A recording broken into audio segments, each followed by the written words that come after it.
বাজারে এ সময় কিন্তু প্রচুর কাঁচা আম পাওয়া যায়। এগুলো দিয়ে বিভিন্ন রকমের আচার তৈরি করে কিন্তু সারা বছর খাওয়া যায়। আসসালামু আলাইকুম এভরিওয়ান, আজকে আমি খোসা সহ কাঁচা আমের রেসিপি শেয়ার করব। এটি খেতে কিন্তু অত্যন্ত সুস্বাদু হয় এবং বাচ্চা থেকে বুড়ো সকলেই এটি পছন্দ করে থাকে। রোদ দেওয়ার ঝামেলা ছাড়াই কিন্তু এটি তৈরি করা যায় এবং সারা বছর সংরক্ষণ করা যায়। এজন্য আমি প্রায় 1.5 কেজি কাঁচা আম নিয়েছি। আমগুলোকে খুব ভালো করে ধুয়ে নিতে হবে, যেহেতু আমি খোসা সহ আচারটি তৈরি করব।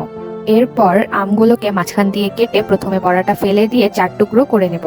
এভাবে করে কাটলে কিন্তু আচারটা দেখতে অনেক সুন্দর লাগে। আবারও এগুলোকে খুব ভালো করে ধুয়ে পানি ছড়িয়ে নেব, যাতে কোনো প্রকারের পানিই না থাকে। এখন চুলায় একটি হাঁড়িতে দিয়ে দিব প্রায় 1.5 কাপ সরষের তেল।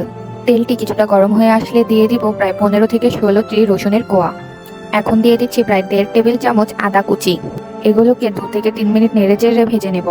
যখন এর থেকে খুব সুন্দর একটা ফ্লেভার বের হবে, তখন আমের টুকরোগুলোকে দিয়ে দিতে হবে। এ পর্যায়ে এতে দিয়ে দিচ্ছি প্রায় 2 চা চামচ লবণ। আপনারা আপনাদের স্বাদ অনুসারে লবণটি ব্যবহার করবেন। আরও দিচ্ছি 2 চা চামচ হলুদের গুঁড়ো। এতে করে আচারের রংটি খুব সুন্দর আসবে। সবকিছুকে একসঙ্গে নেড়েচেড়ে খুব ভালো করে মিশিয়ে নিতে হবে।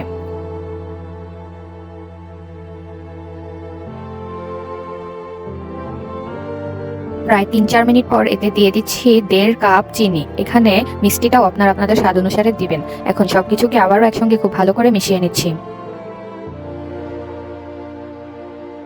এতে এখন দিয়ে দিচ্ছি প্রায় 1/4 কাপ ভিনেগার। ভিনেগার বা সাদা সিরকা ব্যবহারের কারণেই কিন্তু আচারটি 1 বছর পর্যন্ত সংরক্ষণ করে রাখা যাবে। প্রায় 10 থেকে 12 মিনিট পরই দেখা যাবে চিনিটা গলে অনেকটা পানি উঠেছে। খেয়াল রাখতে হবে আচার তৈরি করার সময় কিন্তু ঢাকনা ব্যবহার করা যাবে না, তাহলে খুবই তাড়াতাড়ি আচারটি নষ্ট হয়ে যেতে পারে। সবকিছুকে খুব ভালো করে মিশিয়ে নিয়ে আরও 5-6 মিনিট পর দিয়ে দিব 1 টেবিল চামচ চিলি ফ্লেক্স ও 1 টেবিল চামচ পাঁচফোড়নের গুঁড়ো। আবারও সবকিছুকে নেড়েচেড়ে মিশিয়ে নিচ্ছি।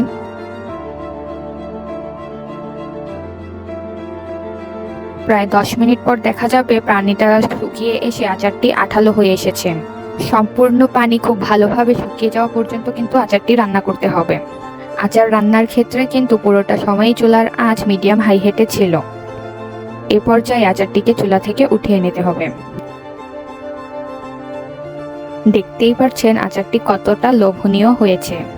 টুকরোগুলো কিন্তু একেবারেই শক্ত ছিল না, আবার একেবারেই গলে যায়নি।